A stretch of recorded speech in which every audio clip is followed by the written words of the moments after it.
Ciso. Oh, it's fabulous! A strike to get you up off your seats.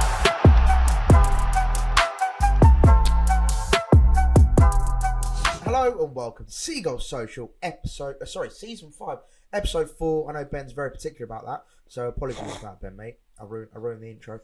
But listen, No boys, how are we? Jack, always good to have you. You've been missing. You've been MIA for a bit. How you been? Yeah, after my big, I'm going to be on this every week. I think I had a family event. Yeah, we had a big reveal, and then you ruined it. Yeah, I can't remember. No, you did it like in the evening after the United game. That's always a write off. That's a write off time for me. Like I'm not going to be around then. I'm sorry. I think I was still in the pub, and then the Everton game.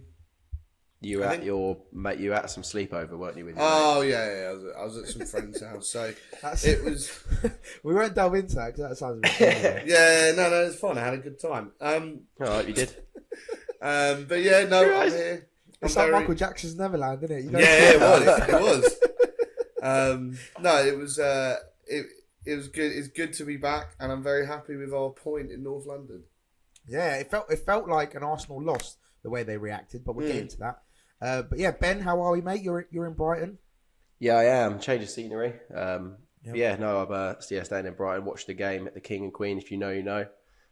Managed to upset the whole Arsenal fan base last night on Twitter as well by filming a Arsenal fan that had Odegaard on the back of a 2001 shirt, high-fiving his mate after a Brighton draw. His mate had a leopard print shirt over an Arsenal shirt, retro one as well. So I thought it would be funny to film it and say woke nonsense.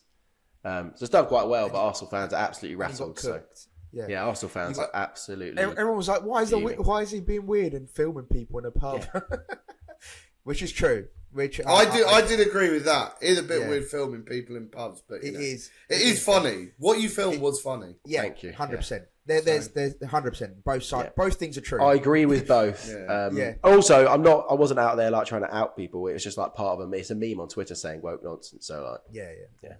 But otherwise, unbelievable to Hurzeler as well, because sitting in the King and Queen in Brighton and being outnumbered by Arsenal fans, even though you're in Brighton and they all live arods the corner, and then getting one over on them was fantastic. Do you know what? Yeah. That's one thing I reckon people on Twitter don't realise, that they probably think that was filmed like in London. In like, Islington. In Islington, yeah. But that was actually filmed in Brighton, which is more embarrassing for whoever the people were in said video. There were, but go on, Jack. No, I was going to say I went after the United game last week to the King and Queens, and there was a lot of Arsenal fans watching it. I think it was 5:30, wasn't it, when they played? Yeah, absolutely full of them. So that was quite sad. they were getting unnecessarily leery last time. I can't remember why. They were just like mouthing off for some reason. Well, I also think one thing: why ruin a retro shirt like that? Really annoys me. You know, if you've got a beautiful retro, that gold shirt, the lovely shirt, is one of a really nice Arsenal shirt. Go get like a retro name on the back. Get Bergkamp or Thierry Henry on it, not Martin Odegaard. Or I don't know what. I can't remember what era. Antonio Reyes. Go a bit go a bit rogue. Rest in peace. Yeah. Get Loren. Oh, what a player! When I was a kid, I just wanted a Loren shirt, even though I was a Brighton fan, because he had Loren on the back. It's funny, isn't it? Do you know? It reminds me of like a Gaetan Bong. Exactly. But right, let's get into it, boys. Obviously, it was a great result for us. 1-1 away to Arsenal. Supposedly the second best team in the country. But as Ben, as Seagulls Social tweeted, they parked the bus in the end.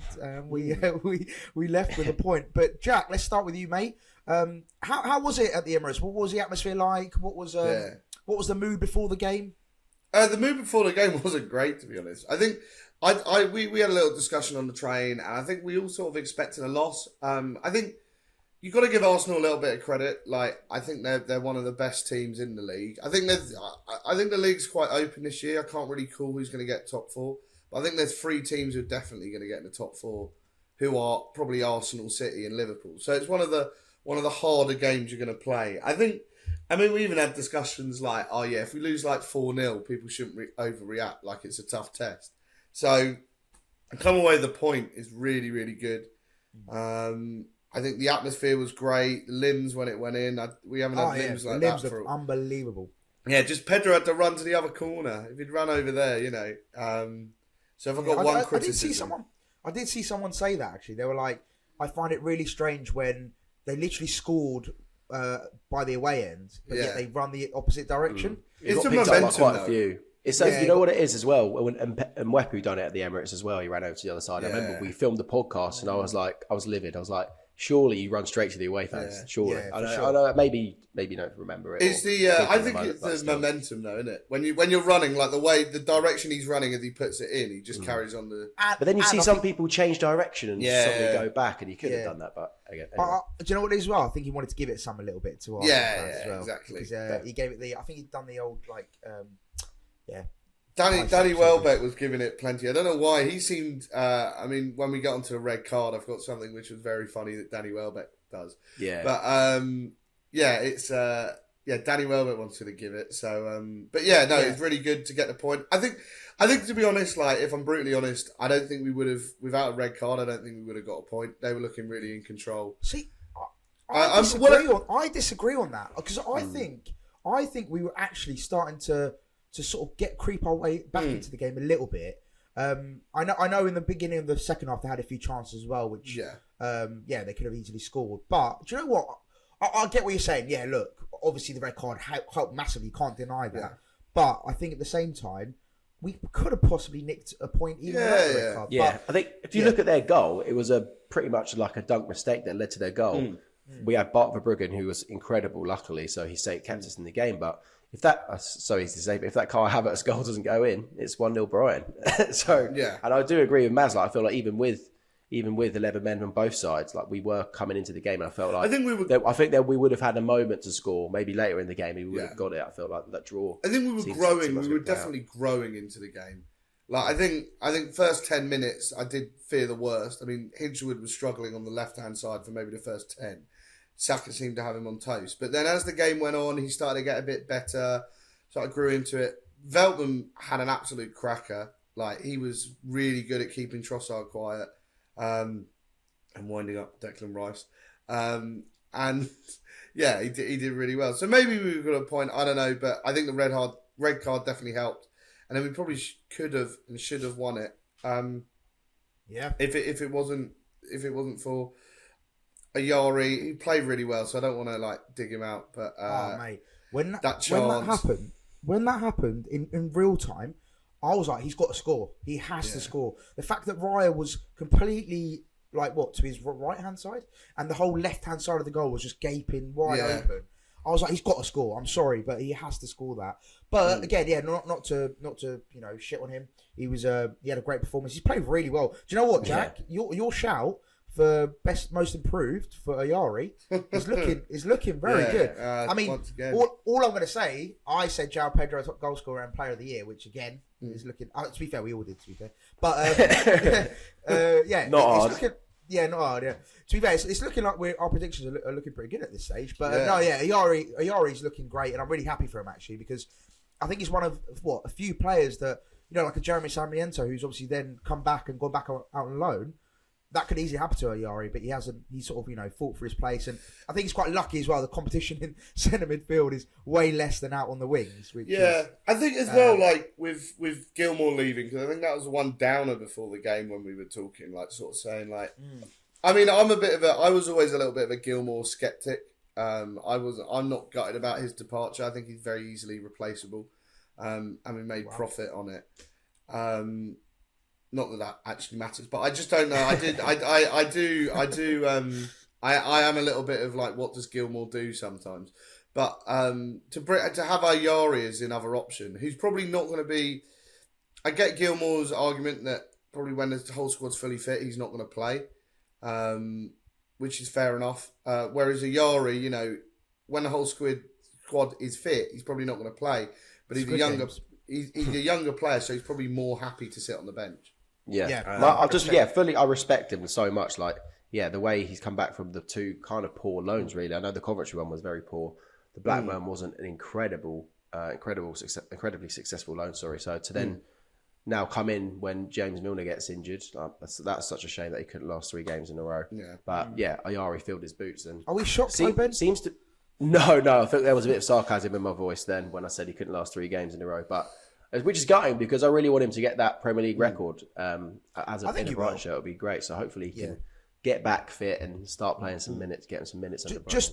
Just on that, actually, the Milner injury, I think that turned the tide, I feel like when Ayari came, it's weird because I feel like, I'll be honest, I think we look like we're struggling across the pitch. I know you mentioned Hinshelwood, Jack.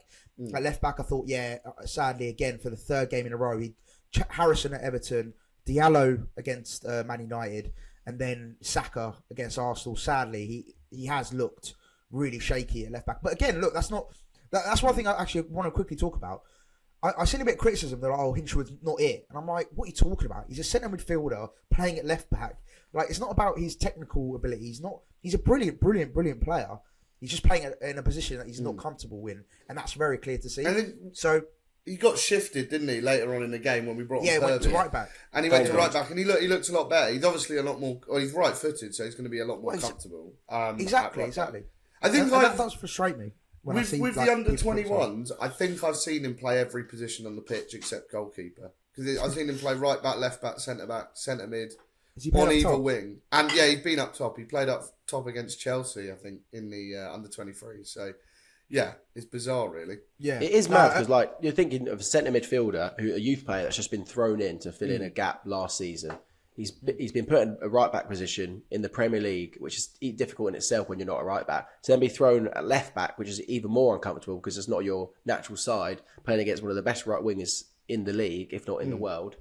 He was going to have a really, really 100%. Tough time regardless. But it's still, it's a shame that he did get a bit of stick. Arguably, we were joking at Hinshelwood. We were like, "Oh no, not Jack Hinshelwood again." When Dunk made the mistake and Havertz scored. You can see how Dunk look over to the left and kind of blame Hinshelwood a little bit. He was like, push up, that sort of thing. We were all going, it's Hinshelwood's fault. But you got, I mean, now I'm sober and I can remember and realise that he's a centre midfielder that he's playing left back against one of the best wingers in the world. So, fair play. 100%. And I think that is actually a bit unfair, I think, from some quarters of the fans. The fact that, you're trying to blame a young lad who's just filling in a position where we're struggling at the moment. Obviously, Purvis is great to see him come back, but obviously Barker's getting injured as well. Yeah, Kadioglu getting injured. It's just been unlucky, and he's filled in. So fair play to him for doing that. And also, let's talk about that goal then. Dunkey, first of all, how has Dunkey been weighted by Saka? Is actually mental. How are you letting little sacks weight you like that? I'm sorry, Dunkey, mate. Get down the gym, son. Get down the gym. And start pumping those weights because you cannot have that done to you. But I know you made up for it later in the game. But talk to me, Jack. In that moment, were you a bit frustrated at Dunkey just because he's got that in him, hasn't he? Sometimes he has got that little mistake in him. Sometimes we saw it at Roma. Was it last season? He does have that moment of lapse of maybe concentration or a mistake in him as well. Yeah, I think he's misjudged it. I don't think he's been weights there. I don't know why he sort of, not to coin a certain phrase, but he did let it bounce, and that's what he just shouldn't have done. I think he should have just put his head through it and cleared it. I do think there was a bit of confusion. A lot of people had their hands up, like Van Heck was screaming at the linesman. I think he just does that after every time we concede to see what we can get. I think most defenders do that, don't they? Yeah. And I think Hinshelwood had his hand up, so I did think it was offside.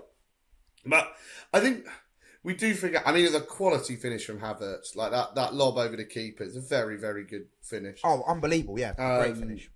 So I don't know. I'm a bit disappointed, but I don't know. I think I was talking with someone on Twitter last night, and it made a lot of sense. Where he was saying, it seems like all our goals are from mistakes of other players.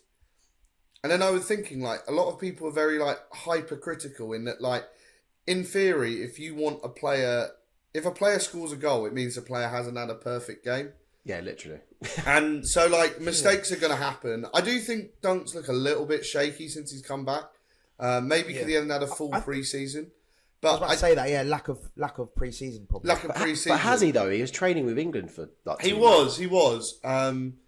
It was a bit, I think maybe that, of course. Maybe not match sharpness, but because he obviously didn't play. He didn't play, and I think maybe his match sharpness, is a little bit down. I think he sometimes doesn't always looked like he was on the same wavelength. But then, later in the game, he made up for it and he looked back to his quality self. So I think, and also let's be honest, he's never been blessed with pace. Like he's not he's not the quickest centre back in the world, is he? So I don't know. I think he's okay, but he's getting on a bit now. So yeah. Well, I did want to ask, because we've spoken about it in the past few episodes when you haven't been on. It's like, how long do you reckon Dunk has left in the first team, Jack? I reckon he's still got at least this season, maybe another season. Yeah. He'll definitely be around. I don't think he'll leave, but I don't know. I think it's just as you get older, you have to adapt your game. Like Thiago Silva, for example. He was the oldest Premier League player last year, and he was just adapting his game as he got older to play in a different way. So I don't know. I'm not too worried about Dunk. I think obviously it's like Pascal. Like everybody's like. All good things come to an end eventually. So you do have to look around for replacements as players get older. Because I think his centre-back partner was superb again yesterday. Yeah. Van Heck. Let's talk about Van Heck, because honestly, his range of passing is outrageous. Yeah. I know Donkey's got an unbelievable range of passing as well, but Van Heck yesterday, the sprays he was making out wide every time to Matoma, it was like a missile, a targeted missile every time, and he was just picking him out. His range of passing, his defending, just everything about his performance yesterday was top. Ben, talk to me about Van Heck. Do you feel like he is going to be our next Donkey in terms of being a leader, being that standout central defender? I think it's when you do play next to Lewis Dunk for the amount of games that he has, he's picking up these traits that Lewis Dunk's been so good at, and the passing ability that Dunk has, as we're kind of seeing that with Van Heck. I don't remember when Van Heck came in seeing this kind of passing ability that he did have. So he's obviously picking it up and he's a lot more comfortable in our system. But yeah, he's going to be one of the best centre-backs in the league. Hands down, I can really, really feel it. He's so good. And we'll be getting a lot of money for him in a couple of years for sure. I don't know why Ronald Koeman keeps on ignoring him though. I think he got called up, didn't he? He was in the provisional squad, but then he got dropped when they, cut it down. Okay. One of my mates, who's an Everton fan, what did he say? He just said Koeman's always been a fucking weirdo anyway. That was his exact response to him not calling up Van Hecker when I was speaking to him. So, is he not? Mazzy, you saying he's been picked up? He's been I'm pretty sure squad selected for the friendlies. Are you talking about the Euros, Jack? Yeah, I think. No. I'm pretty sure for the friendlies he got cut down. So they had the main squad, the main squad, and they had the provisional, and he was in the provisional, but he didn't quite make it to which is very disappointing. What, the Van Heck? Yeah, I know. He obviously saw my flag at Glastonbury and had a brainwave for about 5 minutes, but decided not to follow through with it. Yeah, if you're watching Van Hecker, make sure to follow Jack, because he did put a lot of effort into that flag. Yeah, and then I gave it to someone in Japan in a drunken moment. I gave it to a girl who made her own Van Hecker sign. That's a very kind gesture. Yeah, it's a very kind gesture of you, Jack. Yeah, he didn't have enough space in his luggage to go back. I was going to say, just on that, Van Hecker was huge in Japan. I still don't understand how or why. But in height, or is it in popularity? No. Like in popularity, there were 5 or 6 people with dedicated Van Heck flags or art or stuff like that. It was strange, including me. Yeah, you were the biggest fan, Jack. Yeah, I am. I'm Van Heck's biggest fan. Right, and then of course, 1-0 into half time. I don't know about you boys, but I didn't feel too disheartened. I thought no. At that point I was thinking to myself, do you know what? We're still in this game. We can still, cause Arsenal problems going into the second half. And then, let's talk about the game-changing moment, shall we? The moment that everyone's talking about. Big Declan Rice. Wagwan Sacks. What's going on? Right, so first of all, I'll give my piece, and then I'll like to hear from you boys. So, firstly, if we're looking at it by the letter of the law, which I know a lot of people like to do, I think it was a justified second yellow. First, obviously, the first yellow card, even Declan Rice has come out and admitted it. Everyone else can see it with their own eyes. 100%, yeah. It was a poor tackle. He, even by his own admission, he said it was a bad tackle. Now, the second one. So, first of all, people saying, the ball was rolling, so the fact he's kicked it away doesn't even come into play. I don't know the rules officially about that, but Well, yeah, that's true. You can't take a free kick when the ball's moving. But Joel Veltman does that. He does that all the time. But Yeah. what I will say about ball rolling is that's a rule which is very rarely enforced. I agree. If it's rolling a little bit, you do see free kicks always go off. I remember, I think it was United started a good counter attack last week, very early in the game, and the ref pulled it back for rolling ball, and it was like almost comical because like of all the times you've decided to do that, they're literally on a counter attack. I mean, it's good for us, but I just think that's poor refereeing. You've got to be a bit lenient with it. Anyway, carry on, man.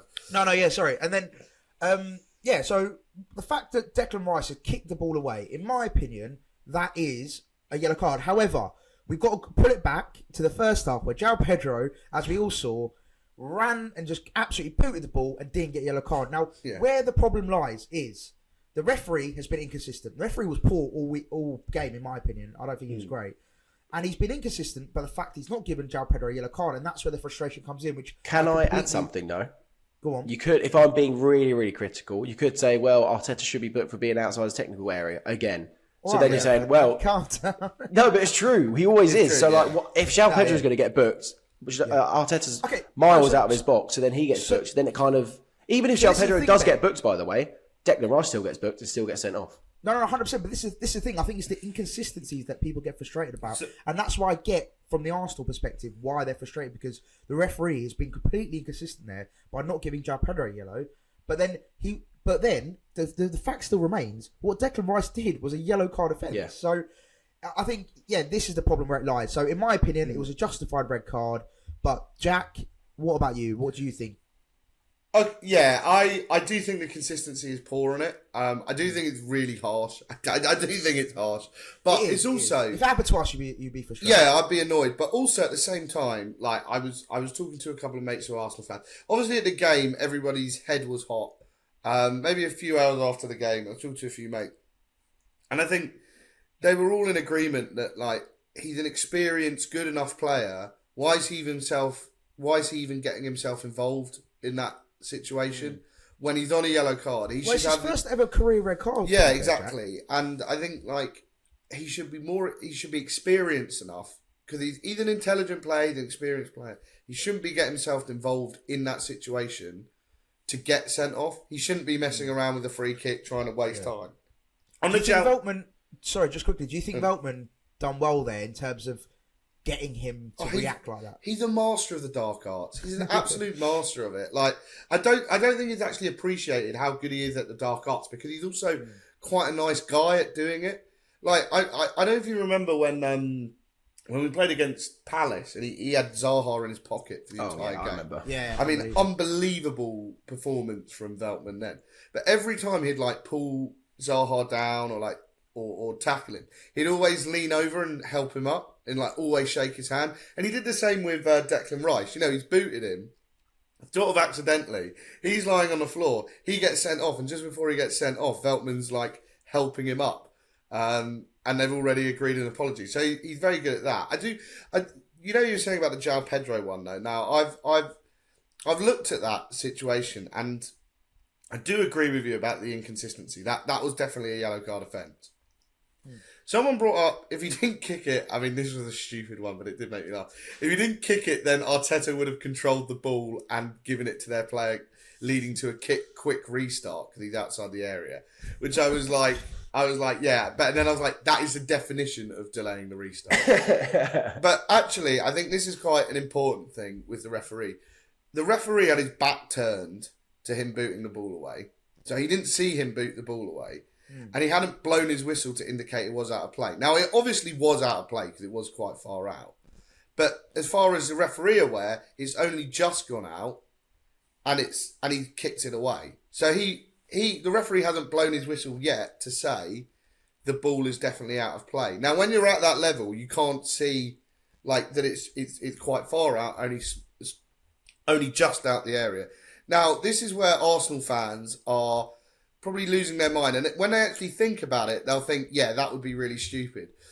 Are they indicating that in that situation, when he kicks the ball away and the referee hasn't seen it properly, he's got his back turned to it, and he's not 100% sure it's yellow, that we get VAR involved to give a yellow card for booting the ball away. Which you can't do anyway. Which you can't do. And I do just think, like, it's a situation where the ref is like 50-50, doesn't know if it's fully out, has his back turned. He's not going to pull it back and get a yellow card. And that's where, in football, you just got to be a bit sneaky and do that sort of shit behind the referee's back, because he's not going to pull it back for a yellow card. The problem with Declan Rice is one of those things. You know when you just see, like, I'm trying to think of a situation where this has happened. I remember Gordon Greer did it. Like, he's standing right in front of the referee. We're playing Southampton.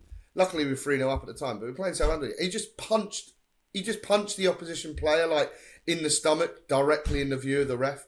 And it's the same with Declan Rice. Like, if you're going to do this, don't do it directly in the line of the referee. And I think I put it on Twitter, and most people agreed. Like, it's harsh. Don't get me wrong. It's very harsh. But it is sort of silly games, silly prizes, isn't it? If you're going, he's giving the referee a decision to make. The referee did not want to give that yellow card as well. And if you're going to dick about, just you've got to own it. If you're going to be a prat, like, do it. And that's fair enough. But one thing I would like to point out, which I loved, is when you watch, like, I think the thing that TNT put up, Danny Welbeck just goes steaming over just before it and just goes, "It's a second yellow. It's a second yellow." And then he gives a second yellow. Second yellow. It's a second yellow. It's a second yellow. Again though, by the new rules, Welbeck should be booked there because he suggested a yellow card. You can't do that anymore. No, he's saying it to Veltman and Rice. He's just going, "It's a second yellow." He's not saying it to the referee. Oh, right. He's not saying it to the referee. Okay, fair enough. But yeah, if he was saying it to the referee, that should be again. But that's dark arts, because he's saying it. The referee's in proximity. He could definitely hear him saying it, even though obviously the full official. I didn't know Danny Welbeck was that much of a bastard. I thought he was a nice guy, and I like it. I like Danny Welbeck being a bit of a bastard. Yeah, I like him. Can I quickly add about the Veltman thing? Because loads of people were saying, "Oh, Veltman wasn't going to kick the ball; he was just going straight for Rice." Are you blind? He was absolutely going to get the ball 100%. And then follow through, obviously, which is the dark arts, isn't it? Do you see Martin Kieran as well? He was like, "Oh no, not Martin Kieran." Well, actually, we'll talk about Martin Kieran as well because he done my head in. But no, so one of the pundits was like, "Oh, Veltman definitely knows what he's doing there. There's no one up the pitch that he was kicking up to." And I was like, "Yeah, probably. Do you know what? That's probably a fair assessment on that situation." But he's still going for the ball. It's not like he's going for Declan Rice. That's the key thing. But then secondly, Martin Kieran they got Hurzeler after the game. And Martin Kieran's there, like, quizzing him, going, "Oh, what do you think? What do you think about Veltman doing that to Rice? Like, it wasn't a red card." And Veltman's, and Hurzeler's just there, like, "Look, I'll happily have an open discussion."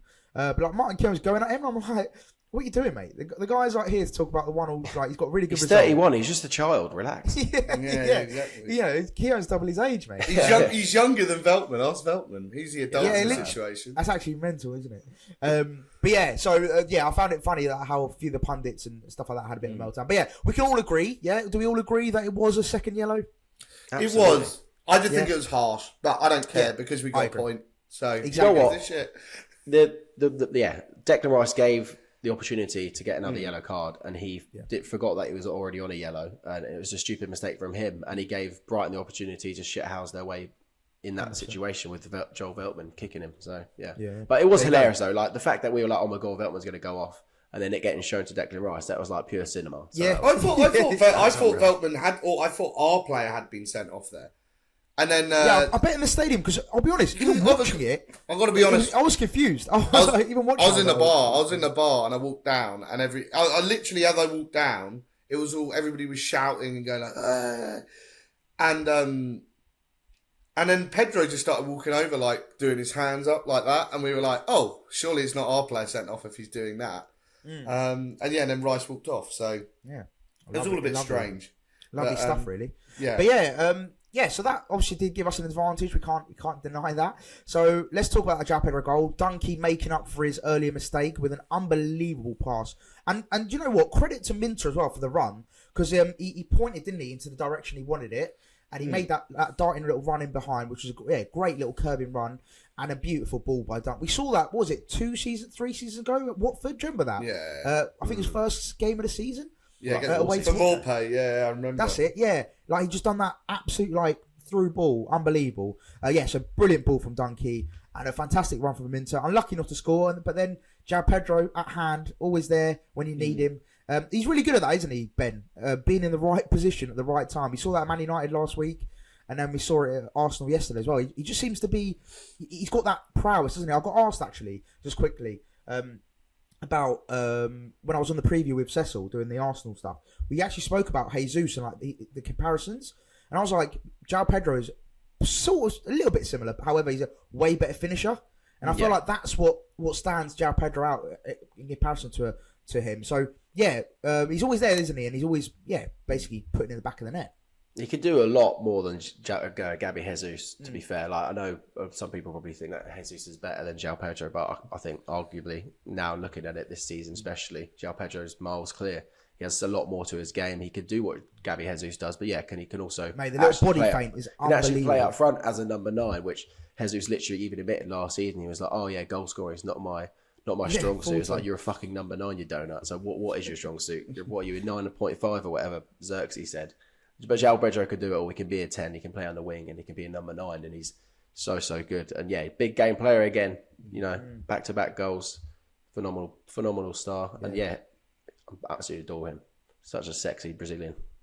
He is, mate. And he needs to get up. What was it? Hurzeler again said it after the game, saying that he wants to get him in the Brazil squad, which I thought was really good. Like, shows that he really wants to push him and get him into that Brazil squad, which I think, that's a big issue. He's been selected in recent years, though, hasn't he? He has. But obviously not consistently. Exactly. And also, again, the competition up front for them now is mental. Obviously, Endrick pushing, a 17. They've got a few other players as well. I don't know.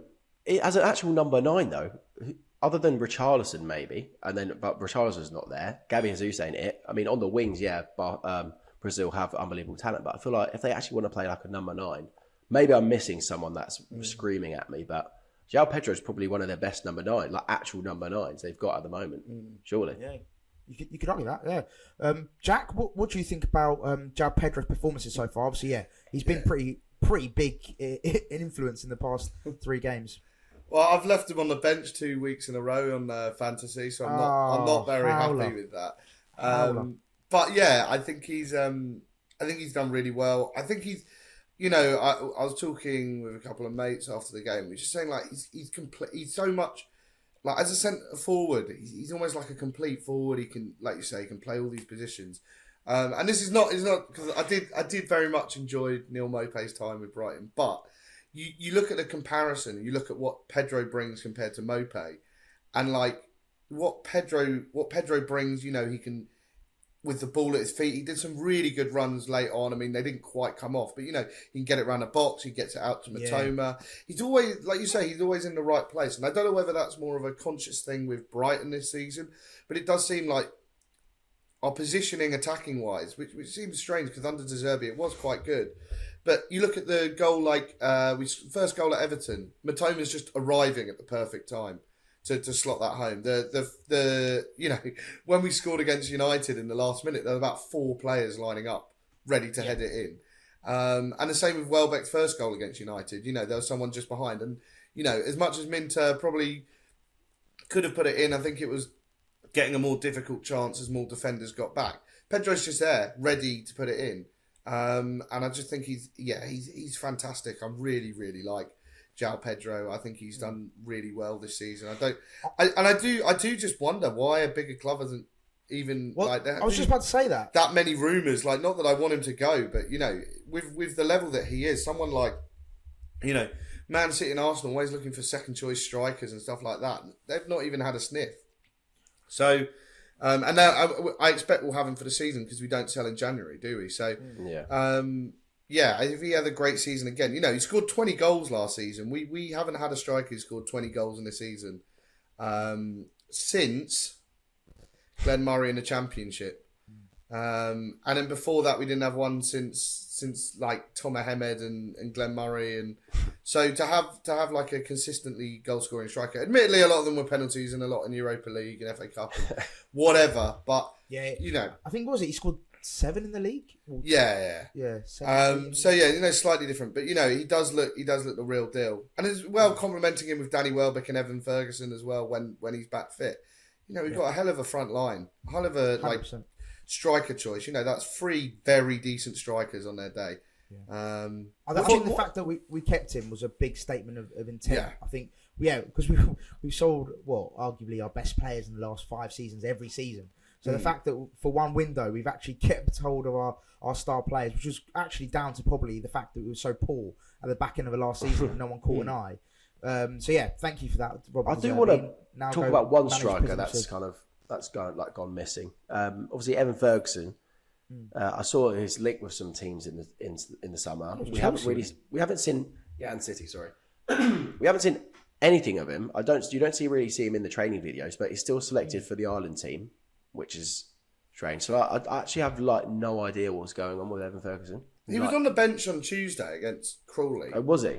But he didn't come on, probably quite understandably, after and I do think we need to move on from Crawley's tackling. But, I wouldn't be bringing on Evan Ferguson. That'd be a case where maybe bring him on with 10 to go, maybe give him a quick run out. But, he was maybe on the we'll bench. see him back. Maybe he will be coming back now, which is good. It's strange that Ireland have selected him, and there's been a lot of criticism of this. I do kind of half agree with it. He's Ireland's player as well as ours, so he can't just tell Ireland not to pick him. But coming off quite a long injury, surgery, maybe you need to give him a little bit of a rest there. I don't know. I do think this Ferdy injury has become a little bit more mysterious. Because he was in the away end yesterday. He was, yeah. Apparently Gruder was in the away end. Gruder was in the away. Yeah, Ollie spoke to Gruder. God knows what Ollie said to him. But he spoke to Gruder and shook his hand. I did see someone tweet yesterday saying that they spoke to Kadioglu and he said 10 days or something, or 7 days he will be back. So it does seem like a bit of hopefully they'll be back soon. It seems a bit of a sneaky international break one. Yeah. Don't know about you, potentially. Because I don't think he was going to be involved yesterday, or he was going to be. I don't think he was going to start at the very least. So I think maybe saying 10 days, settle in with the squad a bit, have a bit of training, don't go on international duty, and back for the Ipswich game. So you know what? You know what's the most impressive thing is that Gruder and Kadioglu have already got enough loyalty points to go to Arsenal away. Fair play to him for only being here for a few weeks. It's quite something, isn't it? It is impressive, to be fair.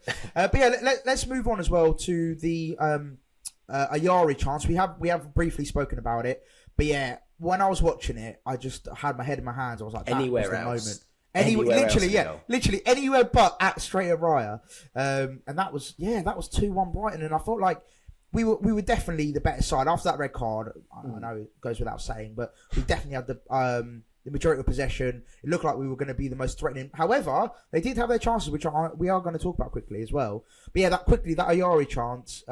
Do you feel like we're being a bit harsh, do you think? Or do you feel like in that... Because I'll be honest, in that moment, it must be so difficult. We're not professional footballers. So when the ball's coming at you like that, and you've just got to think in that split second to pick your spot, you probably don't have much time, especially with defenders closing you in.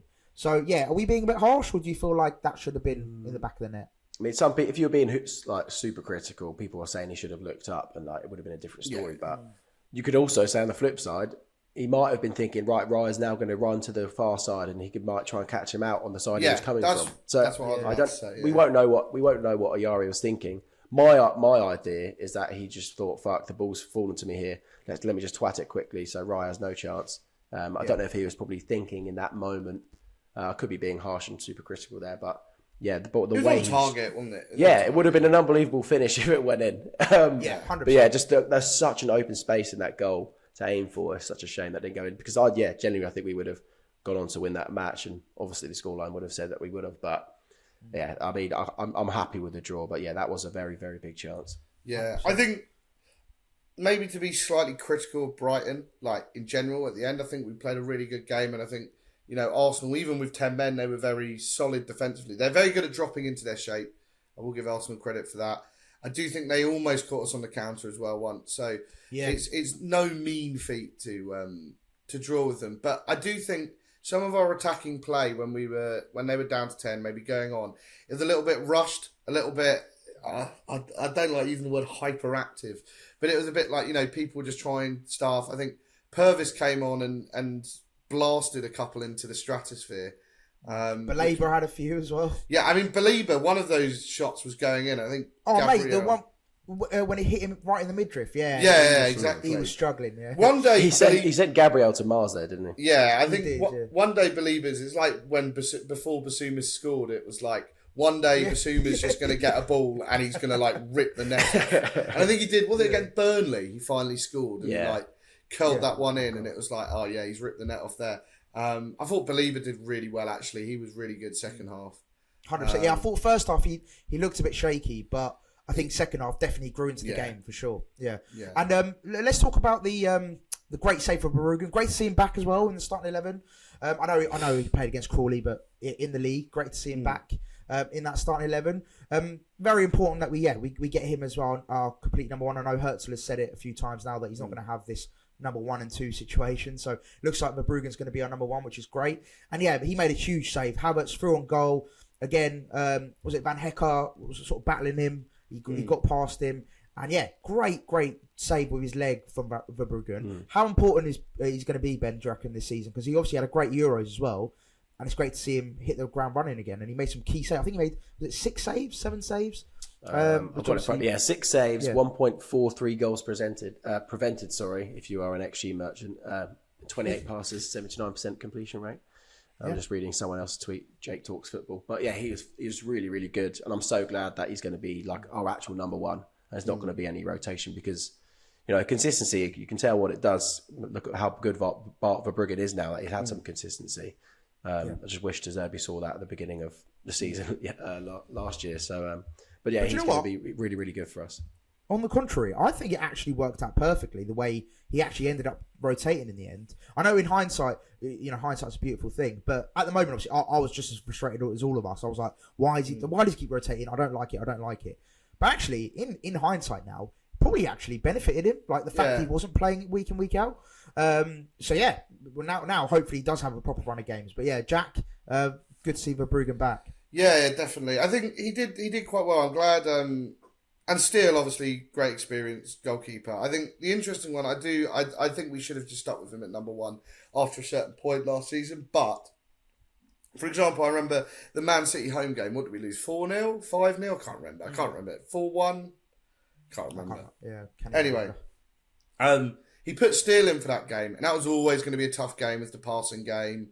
And it actually did him all right because I think if Verbruggen had been in goal for that game and misplaced passes, it would have really shot Verbruggen's confidence. And once again, I'm not saying Steele's confidence doesn't matter, but he's got more experience to come back from it. And I do think it's the only for Sunderland. Yeah, exactly. I do think it's a little bit of a shame though, because I did actually think in the first 2 games, Steele was looking really sharp, like sharper than he normally had. Against Everton and United, he did really well. Look, don't get me wrong, I'm not saying we should rotate again, because he did nothing wrong in those 2 games really, but it's really good to see Verbruggen be number 1, and he's going to be a great goalkeeper. And we've got a great production line of goalkeepers. I was talking to a few Sheffield Wednesday fans in the pub after the game. They'd just been at Millwall, and we were talking about James Beadle, another player that we've got out on loan in the Championship, as well as Rushworth. And they're just saying, he's a fantastic goalkeeper, and they kept on going, oh, our defence is shit in front of him, so he's not got much to do. But he's not got much to help. But they were saying fantastic Sheffield accent. Sheffield accent is like it is the deepest and most hard to understand accent in this country, bar none. Even harder than Geordie. Like if you've got a really deep Sheffield accent, you've really got to concentrate. But anyway, he was saying how good Beadle is, so we've got him to come in if we do sell Verbruggen for a fee. We've got Rushworth to come in if he has a good season at Hull, if we get a good fee for him. So yeah, I'm very excited about Rushworth. Yeah, I think our goalkeeper options are really good. I think Steele is he is the perfect number 2. Like, he doesn't need to play every week. When he does play, he's dependable enough. He's got really good experience. He can push Verbruggen. He can tell him what to do. He's the kind of goalkeeper I could see like going to Man City maybe. Like I know. Or the season after just being like Man City's because second or third he was choice. Linked with that role at Arsenal. I think maybe a season or 2 ago he was sort of linked with Arsenal in the sense that they wanted him as like the number 2 goalkeeper. And I do think he's like the perfect number 2, number 3.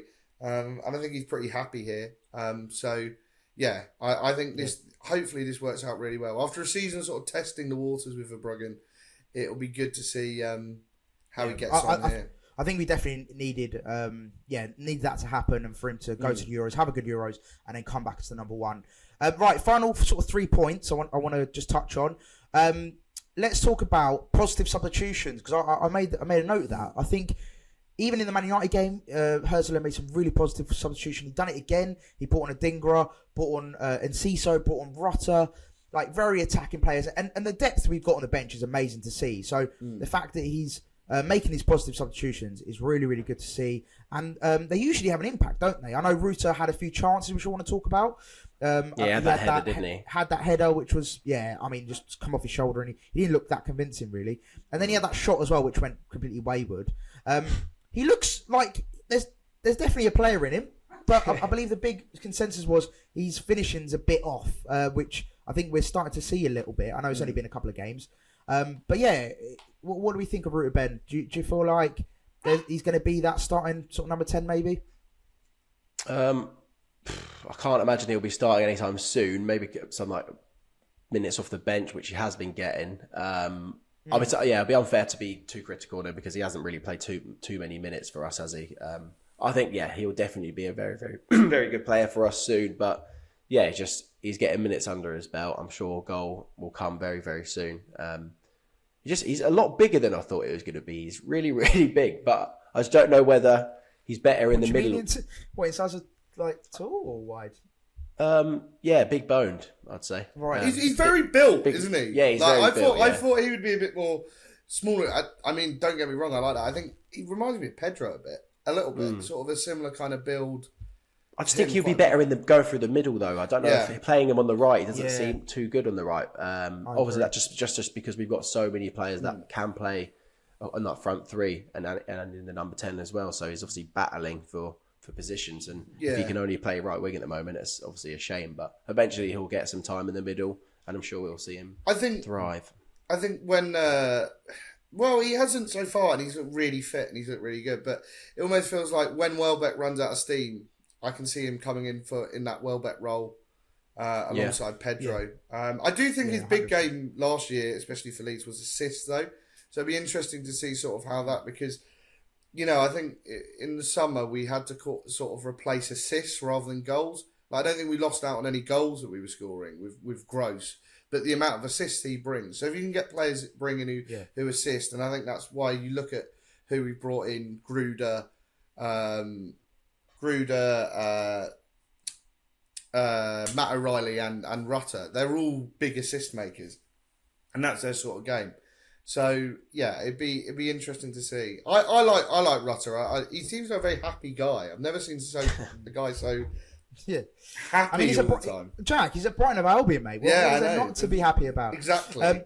Right, and then final thing, boys. I just want to talk about Fabian Hurzeler. I did tweet about this on Seagulls Social, but I was watching his pre-match talk with the TNT's commentary team, and he was speaking to Martin Keown and I think it's Lindsay something and Peter Crouch, and he just spoke so well. Like he came across really. He started talking about tactics. Him and Kieran started like going on about it for ages, and I think they were overrunning because they were talking about it for so long. But then he also talked about the emotional side, about how much like Brighton is a community club, how much he loves the club already, and how the players have really like welcomed him, and how he feels like that they're a really tight knit team. And just the way he spoke, he just seemed really intelligent, really charismatic, really engaging, and a very, very intelligent man. And so, I just want to talk quickly about Fabian Hurzeler and the fact that I know everyone talks about his age, he's 31, blah, blah, blah, we can talk about that all day. But I think he shows a massive amount of maturity for someone who is 31 in a footballing space. Like, there's mature 19-year-olds, but in a footballing world, to be that, level-headed and on it, I was just really impressed by the way he spoke, and obviously getting a big result away to Arsenal as well, just shows sort of the character of the man. So what I want to ask you about, how excited are you with the Fabian Hurzeler era? And what do you think of his character and how he comes across, I suppose, when he speaks, Jack? I think. You go, Ben. I was just saying, the more we see of him, the more it fills me with confidence that we have actually got the right man. Because you could easily say, Everton were poor, any team would beat Everton. Man United game obviously was very, very good, and the substitutions he made were great, and that fills me with more confidence and certainty that he actually is a top manager. Don't get me wrong, we've got some phenomenal players on the pitch, and I feel like you could put Maz in the dugout and probably would have beaten Everton. So to then see his process, I am a great gaffer, to be fair. to see him working against two massive teams in Man United and Arsenal, it fills me with a lot of confidence that we've got a really, really, really good manager. And yeah, we've done it again, boys. We've done it again. And just quickly, Jack, before you answer as well, were you ever worried at any point? I know Tony Bloom, obviously an incredible owner. He's been amazing for us.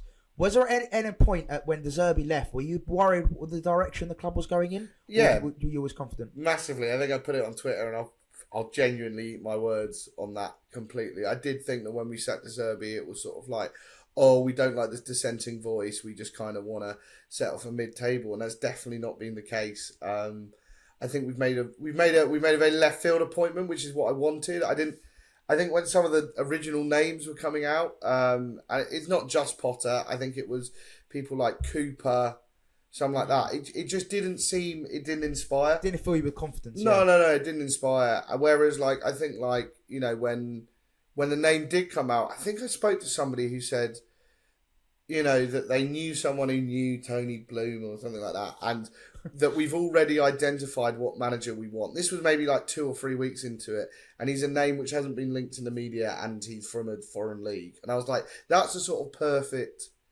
manager that I think... Very Brighton, isn't it? Yeah, and we've got to take these sort of risks. And, you look at how he speaks, how he acts, his tactics. He's very German the way he does it. I think it's really interesting. It's very... I don't know what that means. But No, neither do I really. But it's very interesting because obviously watching a bit of Leverkusen, he reminds me a little bit of Xabi Alonso, which is only a good thing. Do you know who he reminds me of? Nagelsmann. When Nagelsmann first came, when he burst on the scene like Mika, everyone was talking about how young he was, about how progressive he was. What a great manager he's going to go on to be. And I know he hasn't really set the world alight, really, Nagelsmann. But hopefully Hurzeler can do that. For sure. One negative about Hurzeler, though, I think he needs to get a smaller size gilet because it looks so big on him.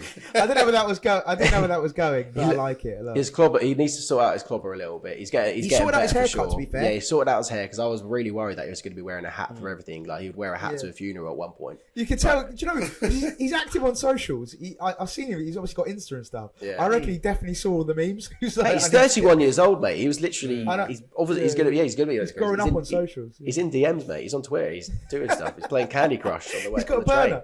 He's doing all the stuff we do, man. But he just needs to sort his clubber out a little bit more. I was going to say quickly on the Alonso comparison, was Alonso watching a bit of Leverkusen. He would always make the quite big subs in about the 87th minute, because football now is you've got about 6-7 minutes injury time. So you're not just bringing on these people for 2 minutes. You'll bring them on for a long time. And I think that substitution he made against United with the triple sub, where it was a Dingra, I can't remember the three. Dingra, Ayari, and Rutter, wasn't it? I think. Yeah, and those three coming on, and it's sort of you can still change the game, especially with the depth we've got, and that's probably a big part of this game. You can change it with that sort of stuff. So. Yeah, I'm really liking his tactics. I'm liking the way he plays. I think his use of the squad is really good. I think Adingra is very unlucky not to start a lot of games, but you can't really argue with the Minter Mitoma. There was some guy on Twitter last night. I don't know what he was on. He was going, Brighton Hove Albion will rue the day that they mistreat Simon Adingra like this. And I was what is going on here? He was very angry. He was really angry, and people going. I'm assuming he's from the Ivory Coast, probably. Yeah, most likely. Which I do kind of get his point a little bit, because Adingra's been very unlucky not to start, but he's been brilliant when he's come off the bench, hasn't he? 2 goals, assists, and he was decent when he came on yesterday. So, I do think he's a little bit unlucky on that point, but I think his use of the squad's really good. He seems to get on well with the squad. It'd be interesting to see where he goes from here. Really, I think he's got a great squad 100%. To work with. And he's had an amazing start. Long live King Hurzeler. Yeah, I think at the beginning of the season, I thought if we don't beat Everton, we're not getting a single point in the first 3. I thought we'd lose both games. Well, and look, we've done really well. We said, didn't 7 we, Jack, points, when we did the first pod of the season? I think you were on that, weren't you? Yeah. And we said we're going to have a slow start. Do you remember? It was in Yeah. the match preview. We're going to have a slow start to the season, but it's been very much the opposite. Yeah, like you said, Ben, 7 points out of 9. Like, what did I say to you, Ben? I said if we can get 4 points out of Man United Arsenal, that would be huge, and we've done it. So, by the way, just quickly, predictions: 3 out of 3. If you want bets, boys. I've predicted the results 3 games in a row now. You're welcome. I did say 2-2, but I'll take 2-2 because pretty much same thing in it, 1-1 really. But yeah, boys, thank you so much for joining me. Yeah, it's been a great little debate this morning. We've touched on a lot of things. But yeah, unbelievable result. What a great result away to Arsenal. And now, what was it? We've got Ipswich after the break, right? We'll lose that. Yeah, I was going to say, watch us go and lose. Yeah, that. like, you know, an Don't do amazing start, and then we'll lose to Ipswich. And Typical Brighton Hove Albion. yeah, I think Ipswich. Well, I remember watching Ipswich City, wasn't it? We were on the concourse after the United game, and they had it like on Soccer Saturday, and everybody was like, "Oh, Ipswich are 1-0 up," and within like 8 minutes of them going 1-0 up, it was 3-1 down. 3-1. It was like, oh shit, right, that's the end. That's the end of that chapter, then, isn't it? So, Jack, No, do you sit in the North Stand now, Jack? no, sit in the West. Still West Upper. Oh, okay. Yeah. Or was it just Crawley that you were? In Yeah, because it wasn't open West Upper. So Oh, okay, right. I went with my mum and brother, my mysterious brother, which no one knows exists. Who doesn't Let's like get him on the football. pod.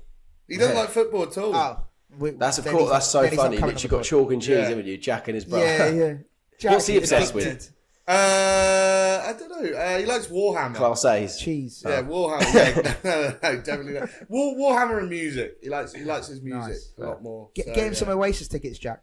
I did not get Oasis tickets. I got up at 6 a.m. so I could go sit in Unlucky. Wetherspoons to get Oasis tickets, and I just didn't get any. It's bollocks. Unlucky, mate. So, Well, listen, I'll just quickly, boys- sorry, it's the 1st of September, we're as of recording. We've got 4 games in September. We've got, obviously, Ipswich at home. Then we've got Wolves at home in the Cup. Then we've got Forest at home. Yeah. And then Chelsea away. That Chelsea away ended the month on 28th of September. Oh, my God. What Tasty. a game. What a game that will be. I cannot wait. I'll be at Ipswich as well. So, Jack, hopefully I'll see you in the north before. Yeah. Or after, sorry.